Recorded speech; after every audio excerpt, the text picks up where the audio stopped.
What is up, Waffle Gang? I do hope you are well. My name is Mark, and today we're covering some more r/am I the butthole. If you'd like to skip the initial waffle, timestamps are in the description and along the timeline below. But if you are new here, please consider hitting that like, that subscribe, and maybe that notification bell too. It's super important and really helpful, so thank you for doing so. Now, over on Patreon yesterday, we had one new member. We had I Love You Jess. Thank you so much. And I can't tell if you're trying to trick me with that name or not. But thank you so much for your support. It really does mean the world. And for everyone for taking the time out of your days to be here. That is incredible, and do not forget that. Thank you so much. And before we go any further, don't forget to tell me what you are doing with your day today. I love to hear it. I love hearing all the different things, all the different countries. It still blows my mind that my voice can be like all these different places. It's crazy. And I don't mean that to sound big-headed or anything. I just find it fascinating. Anyway, let's crack on with today's stories. Much love, guys. Now, our first story comes from a throwaway account. Am I the arsehole for my reaction when I got home and found my 6-month-old daughter wearing the same diaper for 9 hours? I, 35 female, been busy with work. I'm a nurse and taking care of my 6-month-old baby girl and her 6-year-old sister. My husband works night shift 3 nights a week, so he's usually sleeping at home during the day. He got himself a PS5 a month ago. He started spending time playing. He used to handle some of the house chores. Now all he does is make excuses of how tired he is and how much he needs sleep. But he'd come home from his shift and start playing. He drinks a lot of coffee to stay concentrated and awake. Also, he stops eating properly. Keeps forgetting to do things I ask him to, like help fix his daughter's toys / take turns in changing diapers, etc. I started calling my mum to help since he's been too busy to do simple things. He didn't like that I asked others to help and said I didn't have to. That he'll start helping again. I actually believed him and left for my 8-hour shift at the hospital, and before I left I reminded him of everything he needed to do. From feeding, changing diapers, cleaning our daughter's room, etc. He said don't worry about it, and then I left. I called him to check on the kids and he said everything was fine. I came home in the evening and I was shocked to see our 6-month-old bed was put in the living room, her stuff on the couch while he was playing. She didn't stop crying. He said he didn't know what was wrong. Turned out he didn't change the diaper after I left. She was wearing the same diaper for 9 hours. He said he forgot but was busy playing. I immediately took care of her. I knew her rash was going to get worse after that. My 6-year-old's hair was a mess. He didn't brush her hair. The kitchen was a mess. I was livid, kept yelling at him for being neglectful and reckless and literally forgetting about his own kids over a game. He said that I was overreacting and that was my fault for not reminding him on the phone. I told him it was my fault for leaving the kids with someone who doesn't even brush his teeth. He got offended and left the house minutes later. His mum called me telling me my husband stays up at night to make a living for his kids and that I was pressuring him by giving him more than he could handle. I tried to explain, but she kept lashing out, calling me controlling and said I might be frustrated from my job and that's why I'm taking it out on him. I hung up on her and had to take care of all that mess. Sorry for any mistakes, I'm just so exhausted. You know, this is a bit different from the usual situations where we get in these things because you're both working full time by the sounds of it and you're both doing your equal amount of hours and things. So in my opinion, there's no excuse from that sort of side of things, right? And now he's just totally broken your trust. So how are you going to deal with that going forward? Because that is absolutely insane to leave a child in a soiled diaper for that amount of hours. As it said in the story, their rash must have been absolutely out of this world. You know, as we know, children's skin is super sensitive. One of my nieces had, and still has, eczema, and growing up, her skin is so sensitive, like the little tiny rash, like when she's growing up in the diapers and things, she gets such a rash just from wearing the diapers, you know, so they have to be changed really frequently with cream all the time and all that sort of stuff. So it's absolutely insane to leave a child for 9 hours, man. Oh dear. But acceptable letter says, if not the arsehole, if my husband did this, him and his PS5 would be out the door. And Dr. Zeus's grandchild says, not the arsehole, your husband isn't a competent father and is blaming you for it. Eternity says, not the arsehole, that's legal neglect, like thousands of dollars fine and possible jail time neglect. Not changing an infant's diaper for 9 hours. Either he needs to wake the fuck up or you should take the kids and go, because I don't see that behaviour changing anytime soon. That one chick you know says, not the arsehole, my first thought was to destroy the PS5, but that's not really the issue here. The problem is a father who would allow his screaming child to sit in a soiled diaper for hours on end. The problem is a husband who expects his wife, who works outside the home full time, to come home and handle 100% of the parenting and household responsibilities. You don't have a partner, you have a third dependent, an unhygienic one at that. Your husband committed child neglect, plain and simple. That's the biggest concern here, because of course it is, but there are other problems too. I would not leave the children with him again, and if he didn't want to attend counselling and or parenting classes, I would be serving him with divorce papers. You deserve a teammate you can depend on. You don't need another person to be responsible for. Now, I'm going to turn this one to you guys to see what you think of this situation. What would you do if you was the wife and you came home to that? How would you deal with it? Let me know in the comments below, and don't forget to vote on that poll in the description for story 1. And our next story is from GGG3. Am I the arsehole for saying that my daughter inherits my house no matter what? I'm a single mum in my 50s with one daughter. I got very lucky in that I bought a home in the Bay Area nearly 30 years ago for around 230k, before the tech boom, and now the house is worth about 1 million. I have a 23-year-old daughter, Camilla, I hope I got the name right, who grew up in that house and moved out last year to go live with her boyfriend. I've never explicitly told my daughter the house will be yours, nor has she asked anything about it, but just sort of common sense. That's my daughter, who else would I give it to? One important note, there are 2 homes in the neighbourhood that are owned by lower middle class people. Me and a neighbour who's been here as long as I have. Otherwise our neighbours are engineers and software developers. The Bay Area is simply unaffordable if you're not in tech. My daughter is a hairstylist. My fiance Stephen and I have been together for 2 years. He has 2 young children, elementary school. He has joint custody of who I adore, and I'm excited to help raise them. Stephen and I don't have a ton in the bank, so a prenup seems silly if it weren't for the house.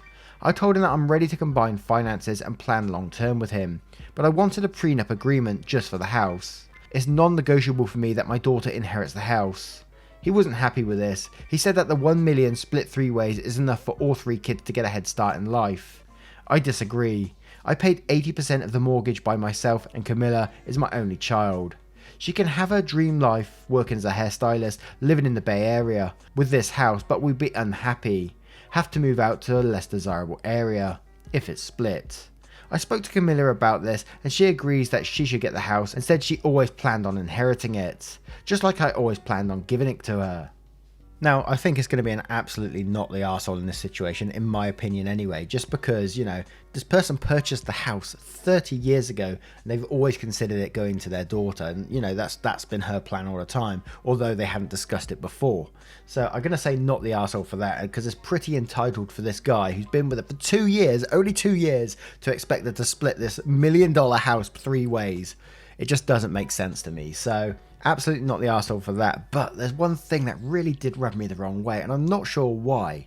Because, you know, she is totally entitled to it. But it sounded like at the last line where it said, I spoke to Camilla about this, and she agrees that she should get the house, and said she always planned on inheriting it, just like I always planned on giving it to her.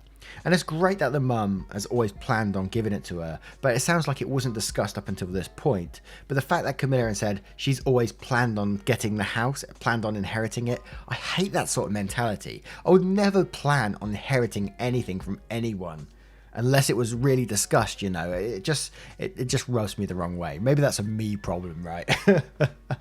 But let's read some of the comments below to see what they say. Snakes Can't Wear Pants says, not the arsehole. You've been with this man for 2 years, and he is demanding that his kids receive an equal share of the home you paid for and raise your daughter in decades before he even existed for you. That's absurd. If you're going to marry this man and merge finances with him, you need to speak to an attorney first and make sure your wishes for your home will be followed in the event that anything should happen. But first you should ask yourself if you have to go to great lengths to protect your child from his greed and entitlement. If marriage and merging finances is something you really want to do with this person. Baby Blue says, not the arsehole. The house was purchased 30 years ago, long before you met Stephen. And it is your separate property. I would not add him to your house deed.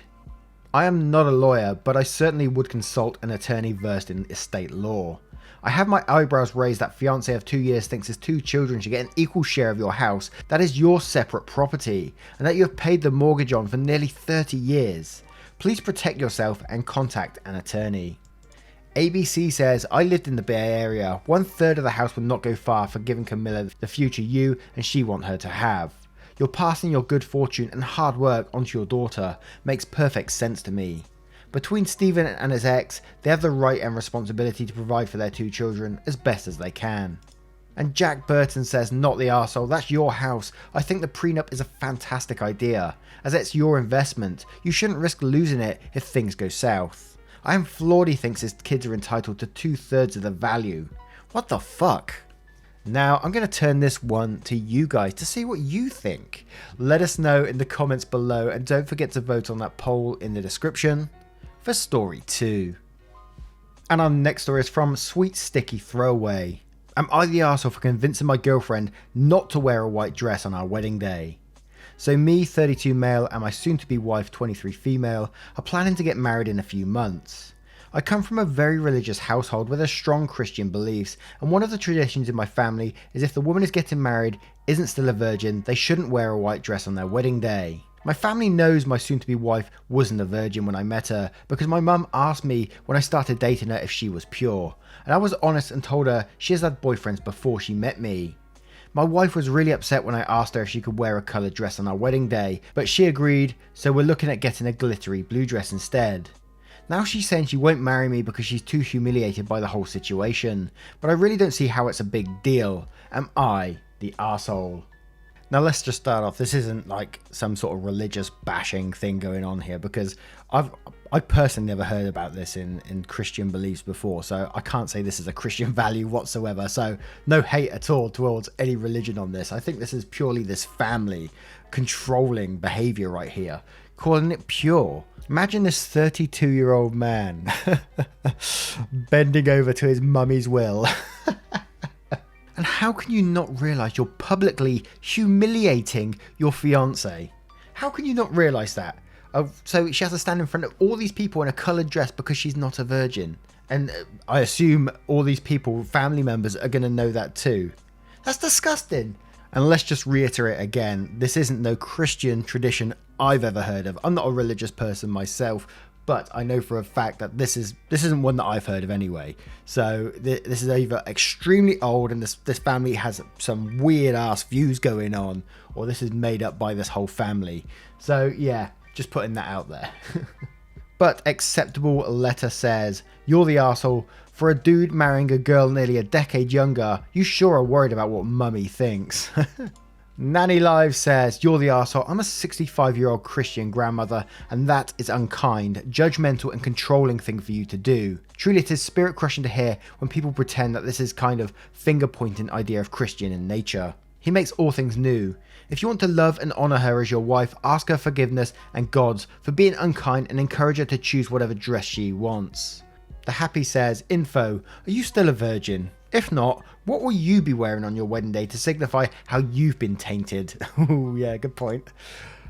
Vigi Stardust says, you're the arsehole, way to humiliate your wife over something she has no reason to be ashamed of. Also, fun fact, brides in Western culture started wearing white because Queen Victoria did a fashion statement not to symbolise their pureness. I didn't know that. Good bit of info there. Concord 2018 says, you're the arsehole, I can't believe you're trying to publicly shame her on your wedding day. Are you a virgin? Should you be wearing something to identify your shame? She should run. My username is Dis says, you're the arsehole big time. I'm a Christian and I'd like to remind you that Jesus turned sins that were like scarlet into white as snow. He who is without sin may cast the first stone. If you have a problem with her past, don't marry her. That's super messed up on so many levels, dude. It's a dress and it's her dress. She can wear whatever colour she wants. You should support her and not judge her. Now, what do you guys make of this story, and how would you deal with it if you was the girlfriend and you was being told this? God, I'd be so embarrassed if that was me. I don't think I'd be able to go through with it knowing there's like all these people around me judging me for that, for the colour of my dress, signifying that I wasn't a virgin. How insane. Let us know what you guys think in the comments below, and don't forget to vote on that poll in the description for story 3. And finally, we have a story from Logical Preference 73. Am I the arsehole for getting a girl at work fired for having an OnlyFans account? I, 30 female, work as a financial advisor at a rather large and well-known firm. along with my co-worker T, mid-20s female. One lunchtime, T was having a discussion with us about how she started an OnlyFans and was already getting subscribers. She said they should forget about slaving away at a desk for a company and take their future into their own hands, etc. T then told me I should try it. I brushed this off and said it's not something I'd like to do. She asked me why, and I shrugged and said, just because. It's like asking me if I'd like to become an actress or a doctor. Neither appealed to me. However, T didn't see it that way and said, "What, do you think you're better than me?" I said no, of course not. I just wouldn't consider doing sex work as a career.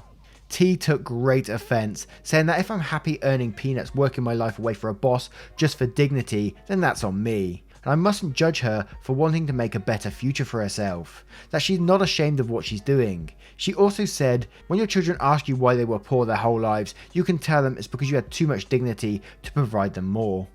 I have 2 children and I am fully able to provide for them. This pissed me off. She got up and went back to her desk.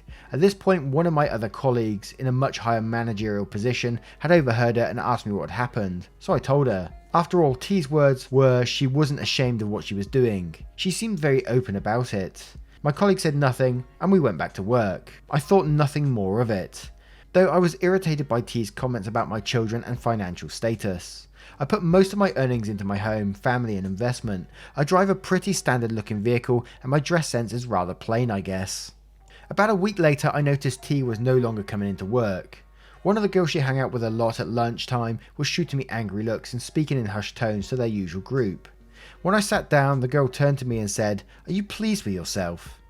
I asked why, and she said, "We all know you told the boss about T's OnlyFans account to get her fired." I was taken back, then remembered mentioning it to my colleague that day.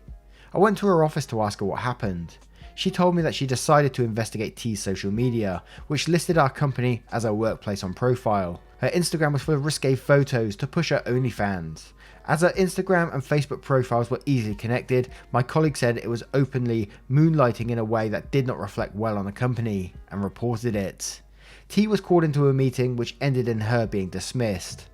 I now feel responsible for T losing her job. Her friends have branded me an arsehole, telling everyone I'm a jealous bitch, a slut shamer, etc. My colleague told me T had it coming, and I must not feel bad. Reddit, am I the arsehole? Now, I'm not against anyone having an OnlyFans account or doing whatever they want, it's up to them what they do. But in this particular case, this girl got herself fired. She's the one who came up to you and started talking about her OnlyFans quite openly and quite loudly by the sounds of it, because you was approached afterwards. You didn't go up to this other person who was in a higher role and say, "Look, this person's talking to me about their OnlyFans account." They did it and you just had a conversation with that person afterwards. You wasn't trying to dob them in or anything like that. So this is down to this girl, and I think this needs to be brought up to these people and explained what happened, because you're getting the blame for this currently and that's not on. In my opinion, if I was in that position, I would approach HR with this and say, "Look, this is what happened and now I'm getting like shit thrown at me because of this," which is not on, and they need to address this head on. Otherwise it's going to make your life extremely hard working there when this has nothing to do with you really. And that person is a bloody idiot for having bridges between your social accounts from OnlyFans to Facebook and your company. That's just stupid, man.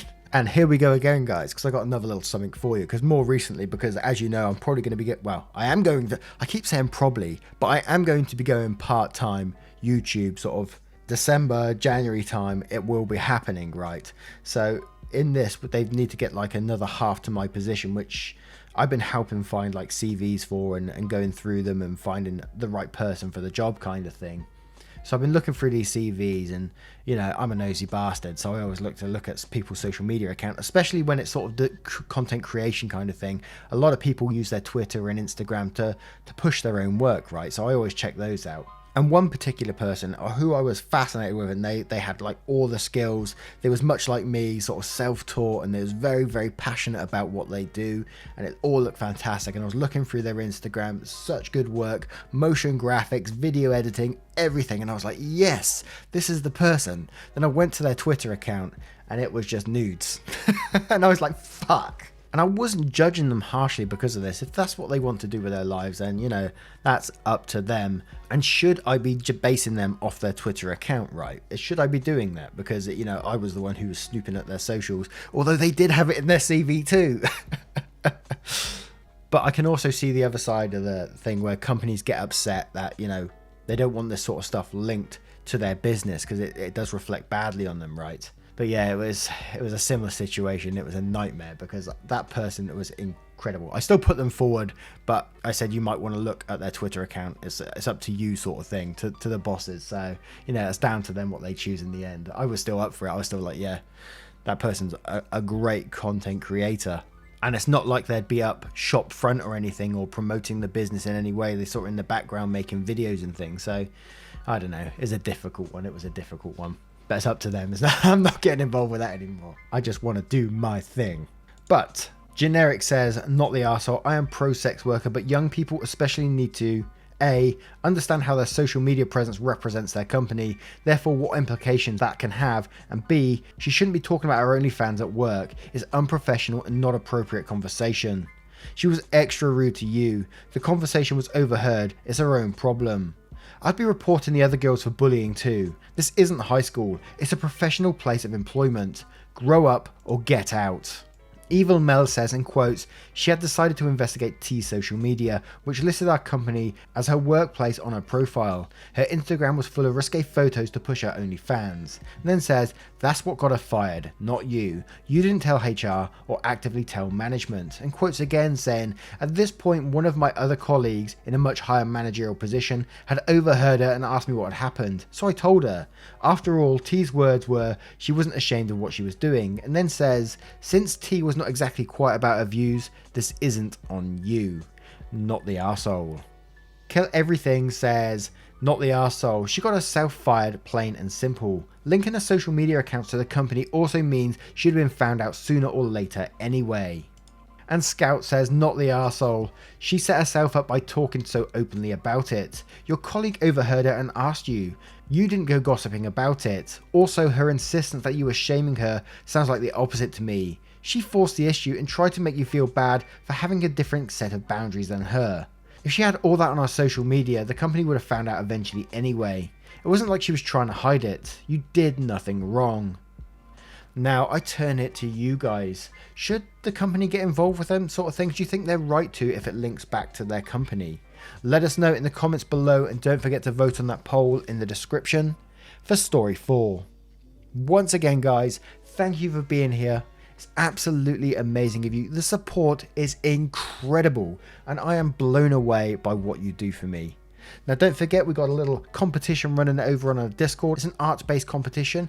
No skills really involved. It's just about that festive feel. So just think Christmas waffles. Some people have been posting Christmas waffles and they are just so cute. I absolutely love it. There are some prizes going to be given out sort of at the end of the month, which I'm looking forward to. And don't forget, we also have our merch store down below. I had a couple of mugs yesterday. I'm not sure. Go over there and let me know what you think about them. I'll be working on some more things there too. And also, I'm working on stickers. I'm going to be doing those myself. I started cutting them out the other day and they are spicy. But I want them to look as professional as possible. So I've got some little packaging things coming in soon, and I want to make little header tags and stuff like that.